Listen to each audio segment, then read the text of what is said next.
kwamba hii mechi ya tarehe 15 hatuchezi, tamko hili ni la wanayanga katika kila eneo kwamba tarehe 15 hatuchezi. Tumeitana hapa kwa maana ya kwamba kupeana ujumbe na kuziondoa zile taarifa ambazo baadhi ya waandishi na wadau tofauti tofauti wakielezea kwamba Yanga itapeleka timu tarehe 15. Sasa sisi tumekuja kuwaambia wanachama wetu na mashabiki wetu kwamba Yanga haitopeleka timu kwa sababu kile ambacho viongozi wetu walikilalamikia tarehe 9 walichokiainisha kwenye ile barua hakijatekelezeka.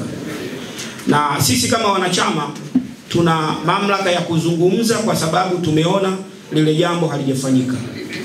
Leo hii Yanga kupeleka timu kwa kamati ya uendeshaji wa ligi ile iliyofanya madudu ya tarehe 8. Uongozi wetu kwa maana ya sisi wanachama hatutoruhusu klabu yetu ipeleke timu yetu tarehe 15 kucheza kama wao walivyotangaza kwa bodi ya ligi ile ambayo imeendelea kufanya madudu bila kuwasikiliza wadau wake wengine ambao walipeleka malalamiko ya kimsingi kabisa, na kwa taratibu zile zile ambazo wao wazilielekeza zitekelezwe hawakufanya. Kwa hiyo tunaposema kwamba hatutocheza dabi ya tarehe 15 baada ya ile ya tarehe 8 kuondoka, ni kwa sababu yale tulioainisha kwenye barua yetu, kwa maana ya kwamba bodi ya ligi, kwa maana kamati ya uendeshaji wa ligi kuvunjwa, haijavunjwa mpaka sasa. Mtendaji mkuu wa bodi bado yupo mpaka sasa. Mwenyekiti wa bodi ambaye amepoteza sifa ya kuwa mwenyekiti baada ya kuondolewa kwenye klabu yake ya Coast yupo mpaka sasa. Kwa hiyo hatuwezi kwenda kushiriki kucheza mchezo mwingine kabla ya hawa ambao wamelalamikiwa kwenye barua ya tarehe 9 wakiendelea kuwepo madarakani. Kwa hiyo hili tunalizungumza kwa sababu ni haki yetu ya kimsingi kabisa ya kuzungumza, na tunalizungumza kwa maana hatuvunji taratibu za nchi, kwa maana ya kwamba klabu yetu haitoshiriki dabi ya Kariakoo ya msimu huu wa 2024-2025 kama yale yaliyoainishwa kwenye barua yetu hayajafanyiwa kazi. Lakini kingine ni kwamba tumesema tuzungumze mapema kwa sababu hatupendi tuingize mpira wetu kwenye machafuko. Tumekuja katika lugha nzuri kabisa kama mlivyomsikiliza mratibu na mwenyekiti wa baraza la wazee. Tumewahamasisha wanachama wetu, tumewahamasisha wapenzi wetu, hili hata wale wanayanga ambao ni wajasiriamali ambao walipanga kwenda kukopa pesa ili wakafanye biashara ya kuuza chakula, kuuza vinywaji kwenye eneo la tukio tarehe 15, basi wasijisumbue kufanya hivyo kwa sababu mechi haitokuwepo. Lakini lingine, tunawaagiza viongozi wetu, wapo wadau wetu ambao tuna haki nao ya kimatangazo na kimaudhui, waache kulitumia jina la Yanga kwenye kuitangaza mechi ya tarehe 15. Ni kinyume na takwa la wanachama wa Yanga. Sisi ndio wanachama, tumesema tarehe 15 timu yetu haiendi. Tusingependa chombo kingine chochote cha habari au wadau wengine wowote wa habari wakatumia fursa ya kuitumia klabu yetu, wakatumia fursa ya kuitumia logo yetu, wakatumia fursa ya kuwatumia wanachama wetu kwenye kuitangaza mechi ya tarehe 15. Zaidi ya hapo watatutaka ubaya kwa sababu hatutokubaliana na hiki wanachokifanya.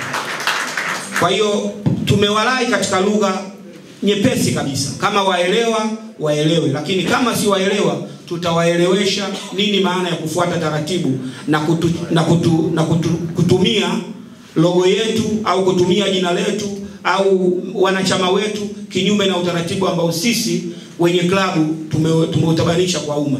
Kwa hiyo ndugu wanahabari, kikubwa ambacho ni mazingatio ambayo sisi tumeyazungumza, kwa maana ya kwamba hakutokuwa na mwanachama yoyote tawili atakayefanya promotion au interview kuelekea mechi ya tarehe 15 bila yale yote yaliyoainishwa kwenye barua yetu ya tarehe 9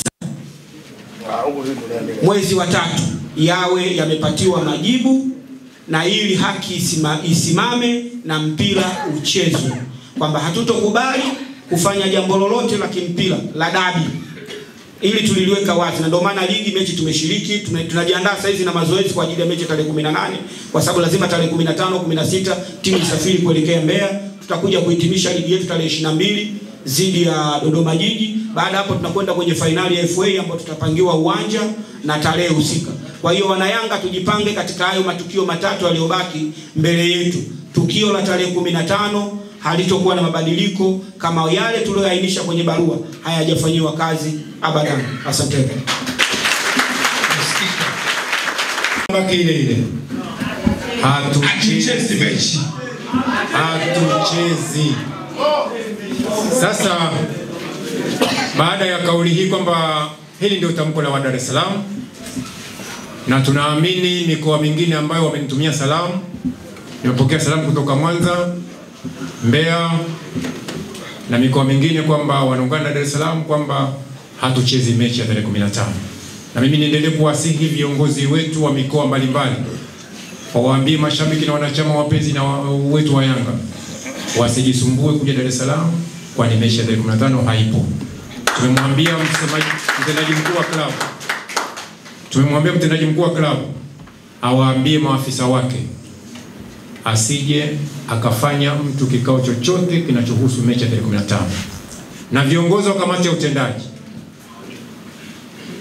walilianzisha wao, tukaliunga mkono sisi. Atakayethubutu kupeleka mechi timu yetu tarehe 15 uwanjani, mlango uko wazi.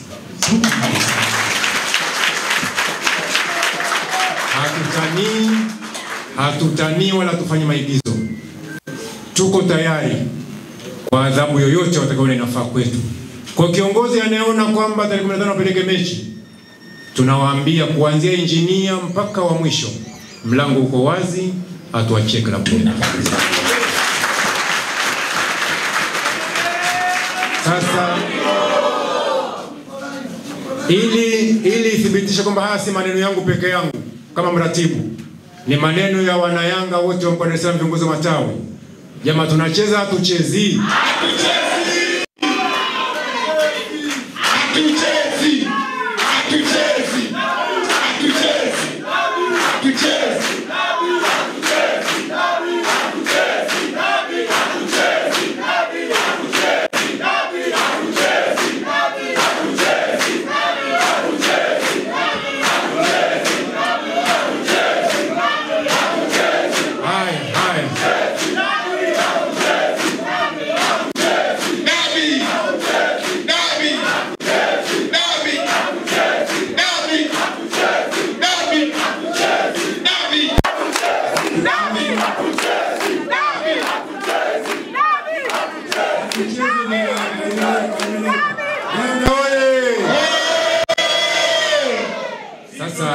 Sasa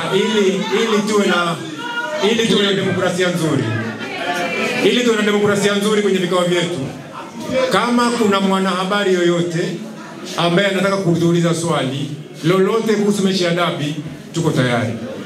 Kama kuna anataka kuuliza yupo pale, tusikilize kidogo huko nyuma. Viongozi wa matawi huko nyuma, hebu tutulie kidogo, kwa sababu tusifanye mzaha. Ili jambo liko very serious. Tutulie, tuwasikilize wanahabari. Viongozi wapo, watauliza maswali, viongozi watajibu, tumalize mkutano wetu. Tumewapa ruhusa watuulize. Ngoja tuulize maswali. Mimi ni Twali, natokea Union Sports, na maswali matatu. Swali la kwanza kuhusiana na mchezo na tafsiri yake. Kucheza ni swala lingine, lakini mpo tayari kwa ajili ya kupokea adhabu kutoka kwenye bodi ya ligi, ikiwemo kupigwa faini ya milioni 5, kupoteza alama 18, lakini pia viongozi wenu kuingia kwenye mfumo kufungiwa mwaka mmoja. Je, mko tayari? Hilo swali la moja. Lakini swali la pili ni umesema kwamba serikali ingilie hili jambo. Ni FIFA CAF watamani serikali kuingilia swala la michezo, lakini pia kwenye upande mmoja kwenye maneno yako umesema naibu waziri amelizungumzia, manake ni kauli ya serikali, yeye ni mwakilishi wa serikali kutokea wizarani. Lakini pia waziri wetu Kabudi pia amezungumzia kusema kwamba hilo jambo liko kwenye mamlaka ya TFF, kwa hiyo wao hawawezi kulitolea kauli. Lakini kauli ya serikali manake mechi ipo kwa mujibu wa naibu waziri wa michezo Lissu Miguna. Lakini swali langu la tatu kuhusiana na hamtaki promotion ya dabi iendelee, ili hali anayefanya promotion nyinyi ni sponsor wenu na amewalipa hela nyingi na ana haki na nyinyi. Je, kama yeye ataamua kuvunja mkataba na nyinyi kwa hiki kinachotokea, kwa sababu atakosa mileage ambayo ametia hela kwenu, mpo tayari? Swali yangu ni haya. Yanga oye! Nitajaribu kuyajibu na mengine atajibu mzee hapa yupo. Wote tupo hapa watatu, tutajibu maswali yote. Nikianza na hili la mwisho. Kwanza nianze na la kwanza. Kwamba je, mko tayari kunyang'anywa pointi na viongozi wenu kufungiwa ama kuingia kwenye mtego wa adhabu?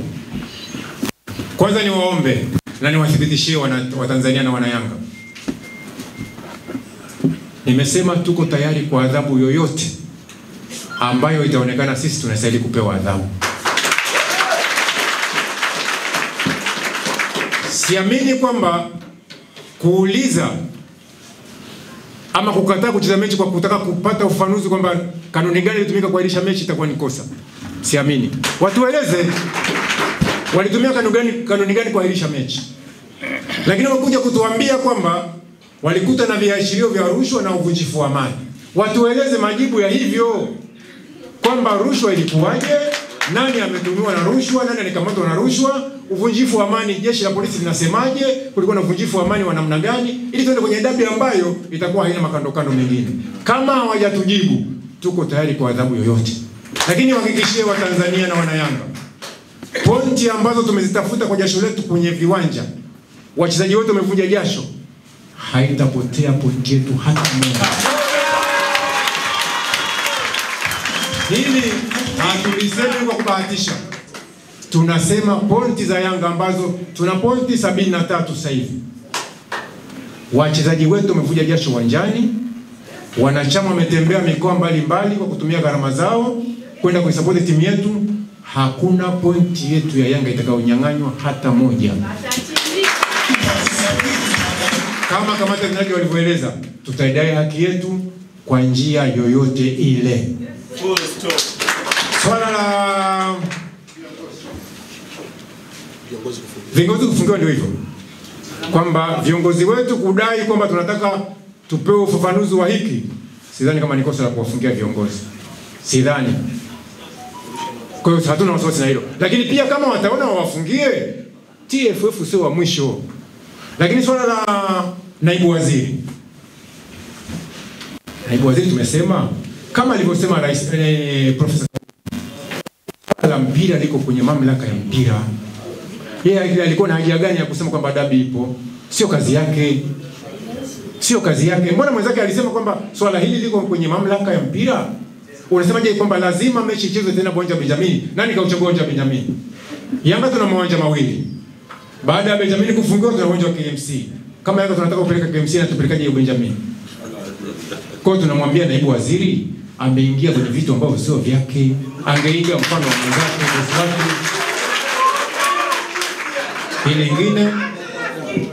Hili lingine naomba kaisi alifafanue zaidi ila Azam au ama wadhamini wetu. Swala la Azam wameingia mkataba na Yanga.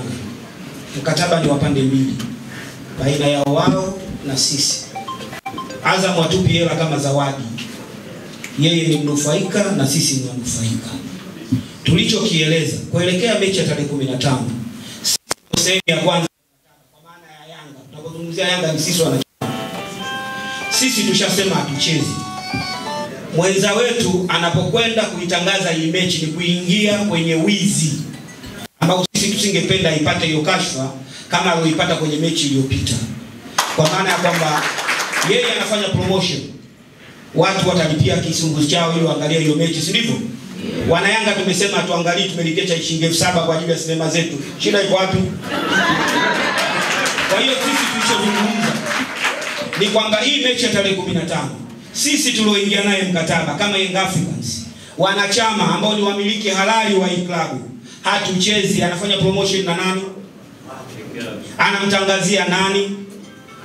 Sasa kama anaweza atangaze tu kuna mpambano kati ya waendeshaji wa mpira na timu nyingine watakutana huko. Sisi Yanga hatuchezi. Ize kwamba asiingie kuhamasisha mashabiki wetu wakapoteza nauli zao, wakasumbuka kwenye jambo ambalo jambo letu wenye klabu yetu tumesema hatuchezi, hatujamgusa kwenye mkataba wake, sisi tumempa rai, kwa maana ya kwamba yeye ana haki ya kutangaza hayo matangazo, hajilizishe. Alifanya matangazo makubwa sana kwenye mechi ya tarehe 8. Ameandika barua ndefu sana kwa bodi ya ligi. Hatujui amewaandikia kitu gani. Asiingie tena kwenye huo mkenge. Sisi tumezungumza mapema leo tarehe ngapi? Tarehe 5. Mechi tarehe ngapi? Kuna siku ngapi? Asifanye, asipoteze energy, asipoteze vitendea vya kazi, asitumie logo yetu, ndio tulichomwambia. Kwa sababu sisi hatuchezi, hatuhusiki kwenye hilo jambo. Sasa kama sisi hatuhusiki, anatangaza zidi ya nani? Kwa hiyo sisi tumetoa rai. Kwa maana kwamba tumetoa rai na tumewaambia viongozi wetu wanajua taratibu za kimkataba, wawaandikie kwamba bwana, hili tangazo, hebu sisi hatushiriki kwenye hili jambo, tunaendelea na mazoezi yetu, aje achukue picha. Tunafanya mazoezi pale KMC, tutafanya mazoezi jimu kwa ajili ya kuelekea tarehe 18. Hiyo Lux afanye promotion, lakini kwa mechi ya tarehe 15 sisi wenye jambo letu tumesema no.